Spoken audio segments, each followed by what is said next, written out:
শ্রীমদ্ ভগবত গীতায় ভগবান শ্রীকৃষ্ণ জীবনের নানান দুঃখ কষ্টের মধ্যে লুকিয়ে থাকা কল্যাণের গভীর তথ্য উদ্ঘাটন করেছেন। এই ভিডিওতে আমরা সেই বাণীগুলির আলোকে বুঝতে চেষ্টা করব কষ্টের আড়ালে কিভাবে কল্যাণের রহস্য লুকিয়ে থাকে।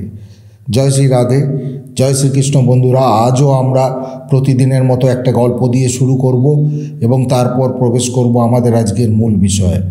গল্পটি এক সাধারণ গ্রাম্য যুবক রঘুকে নিয়ে। রঘু ছিল এক গরিব কৃষক। তার জীবনে চলতে চলতে একের পর এক বিপদ এসে পড়ত। একবার এক ভয়ঙ্কর ঝড় তার ক্ষেতের ফসল পুরোপুরি নষ্ট করে দেয়। পরিবারের মুখে খাবার তুলে দেওয়ার মতো কিছুই তার আর রইল না। হতাশ রঘু ভগবান শ্রীকৃষ্ণের মন্দিরে গিয়ে প্রার্থনা করল। রঘু বলল, হে কৃষ্ণ, কেন তুমি আমার জীবনে এত কষ্ট পাঠাও? আমি তো তোমার উপর পূর্ণ বিশ্বাস রাখি, তবুও কেন এমন করো? সেদিন রাতে রঘু স্বপ্নে শ্রীকৃষ্ণকে দেখল। শ্রীকৃষ্ণ মৃদু হেসে বললেন, রঘু, জীবনের প্রতিটি কষ্ট তোমার কল্যাণের জন্যই আসে। যদি তুমি ধৈর্য ধরো তবে এই কষ্টই তোমাকে বড় সুযোগ এনে দেবে। রঘু সকালে উঠে শ্রীকৃষ্ণের কথাগুলো মনে রেখে নতুন করে জীবন শুরু করার সিদ্ধান্ত নিল। সে ভিন্ন একটি পেশা খুঁজতে লাগলো। কিছুদিনের মধ্যেই সে এক ব্যবসায়ীর সহকারী হিসাবে কাজ পেয়ে গেল। সেখানে তার সততা ও পরিশ্রম দেখে ব্যবসায়ী তাকে নিজের ব্যবসার অংশীদার করে নেন। বছরখানেক পর রঘু সেই ব্যবসা থেকে বড় লাভ করতে শুরু করলো। তার জীবন পাল্টে গেল। সে কৃষ্ণের মন্দিরে ফিরে এলো। এসে বলল, হে কৃষ্ণ, আমি আজ বুঝতে পেরেছি আমার ক্ষেতের ফসল নষ্ট না হলে আমি কখনোই এই সুযোগ পেতাম না। তুমি সত্যিই জীবনের কষ্টের মধ্যে কল্যাণ লুকিয়ে রেখেছিলে। শ্রীকৃষ্ণ আমাদের শেখান, জীবনের প্রতিটি কষ্টই নতুন সুযোগের দ্বার খুলে দেয়। ধৈর্য আর বিশ্বাস ধরে রাখলে আমরা প্রতিটি দুঃখের আড়ালে লুকিয়ে থাকা কল্যাণকে খুঁজে পেতে পারি। বন্ধুরা, এবার প্রবেশ করা যাক আজকের মূল বিষয়ে। আমাদের আজকের মূল বিষয় হলো শ্রীমদ্ ভগবদ্গীতায় ভগবান শ্রীকৃষ্ণ জীবনের নানান দুঃখ কষ্টের মধ্যে লুকিয়ে থাকা কল্যাণের গভীর তথ্য উদ্ঘাটন করেছেন। এই ভিডিওতে আমরা সেই বাণীগুলোর আলোকে বুঝতে চেষ্টা করব কষ্টের আড়ালে কিভাবে কল্যাণের রহস্য লুকিয়ে থাকে। জীবনের পথে চলতে গিয়ে আমরা নানাবিধ বিপত্তি, দুঃখ, কষ্টের সম্মুখীন হই। এই কষ্টগুলি কখনো আমাদের মনোবল ভেঙে দেয়, কখনো বা আমাদের জীবনের প্রতি নেতিবাচক ধারণা তৈরি করে। কিন্তু শ্রীকৃষ্ণ গীতায় বলেছেন, এই কষ্টের মধ্যেই লুকিয়ে আছে জীবনের আসল শিক্ষা, আসল কল্যাণ। জীবনের কষ্টে লুকিয়ে থাকা শিক্ষার একটি গল্প দিয়ে বোঝানো যাক। দুর্বাণী নামে একটি মেয়ে ছোট্ট একটি গ্রামে বাস করত। তার জীবন সহজ ছিল না। বাবা মা ছোটবেলায় তার মারা গেছে। সে একাই নিজের জীবন সংগ্রাম করে বড় হয়েছিল। একদিন তার জীবনে বড় একটি বিপর্যয় এলো। মেয়েটি যে কাজ করত সেখান থেকে তাকে অন্যায়ভাবে বের করে দেওয়া হলো। দুর্বাণী ভীষণ ভেঙে পড়ল। এক সন্ধ্যায় নিরাশ হয়ে সে গ্রামের মন্দিরে গিয়ে বসে পড়ল। চোখের জল মুছতে মুছতে সে বলল, হে ভগবান শ্রীকৃষ্ণ, আমি তো কখনো কারো ক্ষতি করিনি, তবে কেন আমাকে এমন কষ্ট দাও? আমি আর সহ্য করতে পারছি না। সেই রাতে দুর্বাণী স্বপ্নে শ্রীকৃষ্ণকে দেখল। শ্রীকৃষ্ণ এক হাত দিয়ে বাঁশির সুর বাজাচ্ছেন আর অন্য হাতে এক শ্লোক বোঝাচ্ছেন। তিনি বললেন, প্রিয়া, গীতায় আমি বলেছি জীবনের কষ্টে লুকিয়ে থাকে শিক্ষা ও কল্যাণ। এই কষ্ট তোমাকে তোমার শক্তি খুঁজে পেতে সাহায্য করবে। ফলাফলের চিন্তা করো না, শুধু তুমি তোমার কাজ চালিয়ে যাও। দুর্বাণী সকালে উঠে নতুন শক্তি অনুভব করলো। সে সিদ্ধান্ত নিল নিজের দক্ষতা দিয়ে একটি ছোট্ট ব্যবসা শুরু করবে। গয়নার কাজ শিখে নিজেই নিজের দোকান খুলল। প্রথমে কিছুটা কঠিন হলেও ধীরে ধীরে তার কাজ জনপ্রিয় হয়ে উঠল। গ্রামের মানুষেরা তার কাজের প্রশংসা করত আর সে নতুন নতুন ডিজাইন তৈরি করত। কিছু বছরের মধ্যেই দুর্বাণী এক সফল উদ্যোক্তায় পরিণত হলো। একদিন মন্দিরে ফিরে গিয়ে সে বলল, হে শ্রীকৃষ্ণ, আমি আজ বুঝতে পেরেছি আমার সেই কষ্ট আসলে তোমার আশীর্বাদ ছিল। তুমি আমাকে দেখিয়ে দিয়েছিলে আমি নিজেই নিজের পথ তৈরি করতে পারি। শ্রীকৃষ্ণ আমাদের শেখান, জীবনের প্রতিটি কষ্ট আসলে আমাদের আত্মশক্তি এবং সম্ভাবনাগুলোকে আবিষ্কার করার একটি সুযোগ। ধৈর্য এবং পরিশ্রম দিয়ে কষ্টের মধ্যে লুকিয়ে থাকা কল্যাণকে খুঁজে পেতে হয়।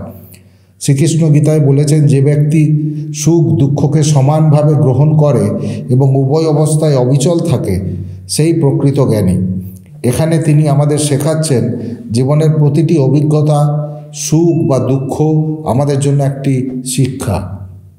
কষ্টের মুহূর্তগুলো আমাদের মানসিক শক্তি বাড়ায় আমাদের ধৈর্য পরীক্ষা করে এবং আমাদের জীবনের প্রতি গভীর উপলব্ধি প্রদান করে। সুখ দুঃখে অবিচল থাকার শিক্ষার একটি গল্প দিয়ে বোঝানো যাক বন্ধুরা। প্রাচীনকালে নীলমণি নামে এক বুদ্ধিমান ব্রাহ্মণ ছিলেন।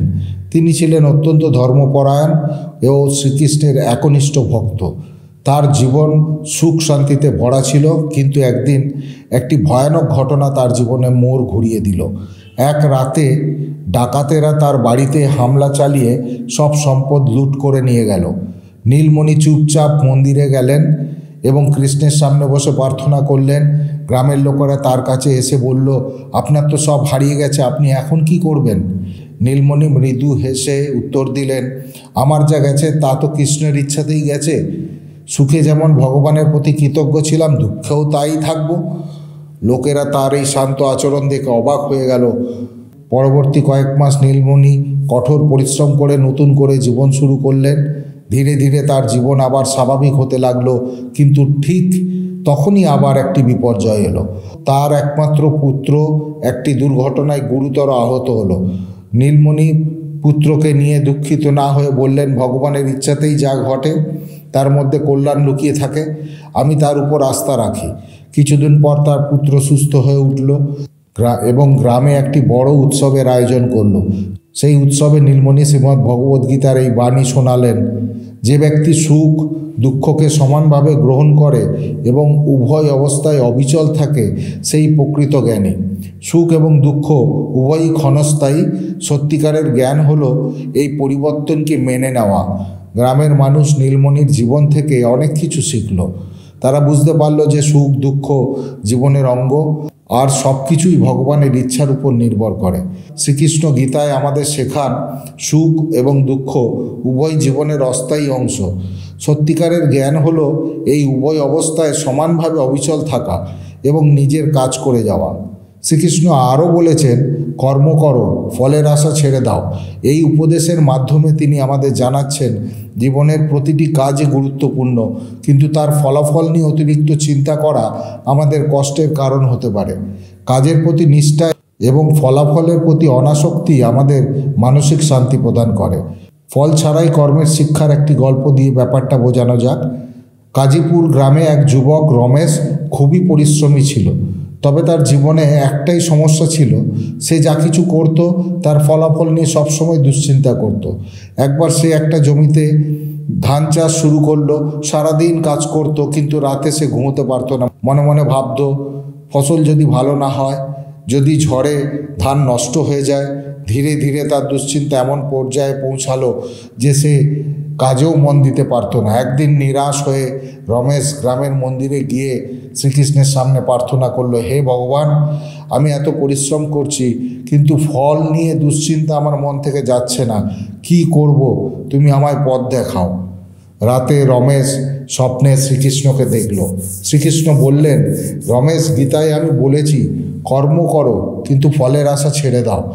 তোমার কাজেই তোমার অধিকার আছে, কিন্তু ফল কি হবে তা আমার হাতে।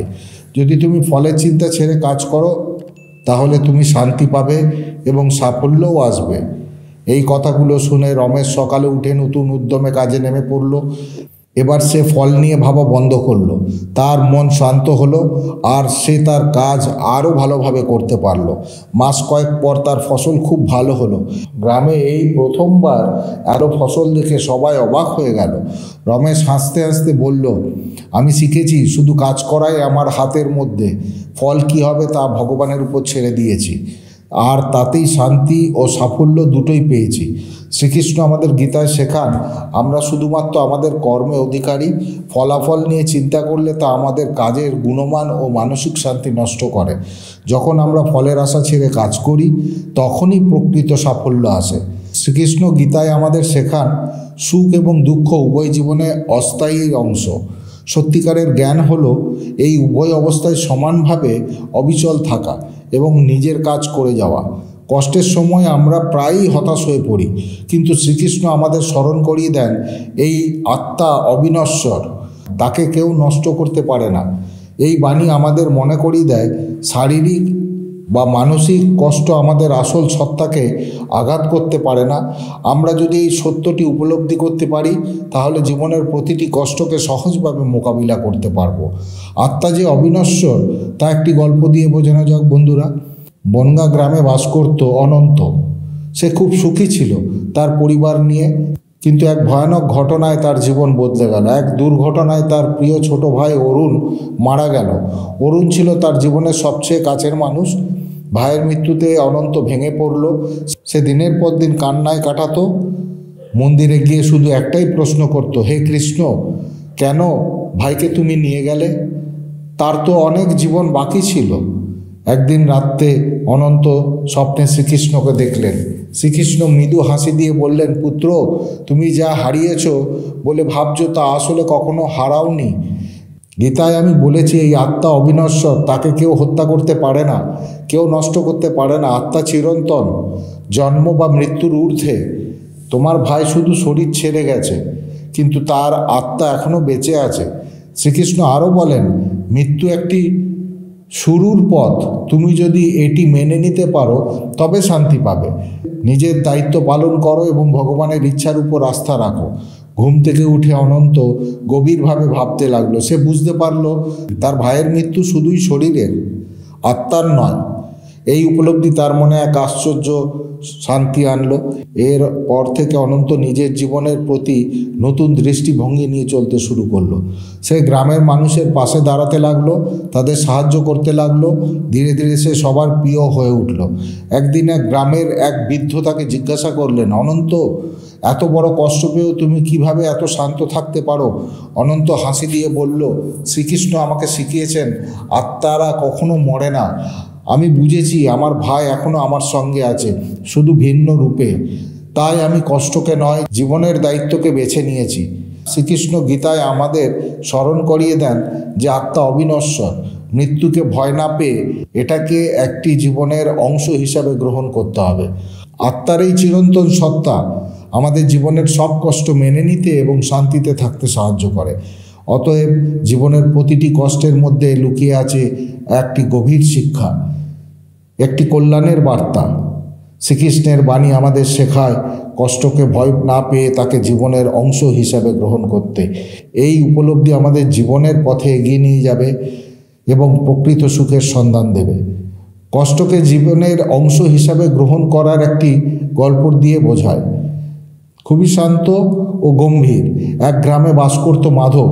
সে ছিল একটি ছোট্ট কৃষক পরিবারের জন্মানো এক যুবক। তার জীবনে কখনো বড় কোনো দুঃখ ছিল না, কিন্তু তার জীবনে একসময় বড় পরিবর্তন এলো।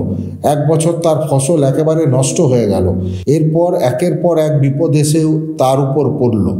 জল কম হলো, খরা হলো, কষ্টে জীবন চলছিল। মাধব দুঃখের মধ্যে দিন কাটাচ্ছিল। একদিন সে গ্রামের মন্দিরে গিয়ে বসেছিল। তার মনে হচ্ছিল, আমি তো পরিশ্রমী ছিলাম, তারপরেও সব হারালাম। কেন আমার সঙ্গে এমন হলো? কি হবে আমার ভবিষ্যৎ? এমন সময় মন্দিরের শ্রীকৃষ্ণের মূর্তির সামনে হালকা আলো ঝলমল করতে লাগলো। মাধব হঠাৎ দেখল শ্রীকৃষ্ণ তার কাছে এসে দাঁড়ালেন। শ্রীকৃষ্ণ বললেন, মাধব, তুমি কি জানো জীবনটা একটা নদীর মতো। কখনো তুফান আসে, কখনো শান্তি। কষ্ট আমাদের জীবনের অংশ, সেটি আসবেই, কিন্তু এই কষ্টের মধ্যে অনেক কিছু লুকিয়ে থাকে। এটি তোমার শারীরিক ও মানসিক শক্তি বাড়ানোর উপায়, তোমার চরিত্র গঠনের উপকরণ। মাধব অবাক হয়ে বলল, হে কৃষ্ণ, কিন্তু কেন এই কষ্ট আসছে? শ্রীকৃষ্ণ মৃদু হেসে বলল, তুমি যদি কষ্টের জন্য প্রস্তুত থাকতে শিখো তবে তা তোমার জন্য কল্যাণকর হবে। গীতায় আমি বলেছি কষ্ট আসবে, কিন্তু তা মেনে নিয়ে তুমি এগিয়ে চলো। কষ্ট তোমাকে জীবনের সত্য উপলব্ধি করতে শেখায় এবং একদিন তুমি দেখতে পাবে এটি তোমাকে আরও শক্তিশালী করেছে। এই কথাগুলি শুনে মাধব নিজের মধ্যে এক ধরনের শান্তি অনুভব করল। তার মনে হলো একটি গুরুত্বপূর্ণ অধ্যায় যা তাকে আরও উন্নত ও দৃঢ় করে তোলে। সে বুঝতে পারল যে কষ্ট আসলে জীবনের একটি গুরুত্বপূর্ণ অধ্যায় যা তাকে আরও উন্নত এবং দৃঢ় করে তোলে। পরবর্তীতে মাধব আর দুঃখিত হতো না। সে নিজের কাজ চালিয়ে যেতে থাকলো। কিছু সময় পর তার সঠিক পরিশ্রম এবং ধৈর্যের ফলে তার ফসল আবার ফলন দিতে শুরু করলো। তার জীবন আবার সুস্থির হতে লাগলো, কিন্তু সে জানতো জীবনে কষ্ট কখনো শেষ হবে না। মাধব সবার কাছে শ্রীকৃষ্ণের বাণীটি শেয়ার করতে শুরু করলো, কষ্টকে জীবনের অংশ হিসাবে গ্রহণ করো, তা আপনিই তোমাকে পরবর্তী পর্যায়ে নিয়ে যাবে। শ্রীকৃষ্ণ আমাদের শেখান কষ্টকে কখনো মনের মধ্যে ভয় সৃষ্টি না করতে, তা জীবনের অঙ্গ হিসাবে গ্রহণ করা উচিত। কষ্ট আমাদের শক্তি ও চরিত্র গঠনের একটি গুরুত্বপূর্ণ উপাদান, এতে আমাদের কল্যাণই নিহিত থাকে। আপনারা যদি শ্রীকৃষ্ণের বাণী থেকে আরও শিক্ষা নিতে চান তাহলে আমাদের চ্যানেলটি সাবস্ক্রাইব করবেন এবং ভিডিওটি লাইক ও শেয়ার করুন। কমেন্টে জানান শ্রীকৃষ্ণের কোন বাণী আপনাকে সবচেয়ে বেশি অনুপ্রাণিত করে। রাধারানী মা ও শ্রীকৃষ্ণের আশীর্বাদ সর্বদা আপনাদের উপর বিরাজিত থাকুক। জয় শ্রী রাধে, জয় শ্রীকৃষ্ণ বন্ধুরা।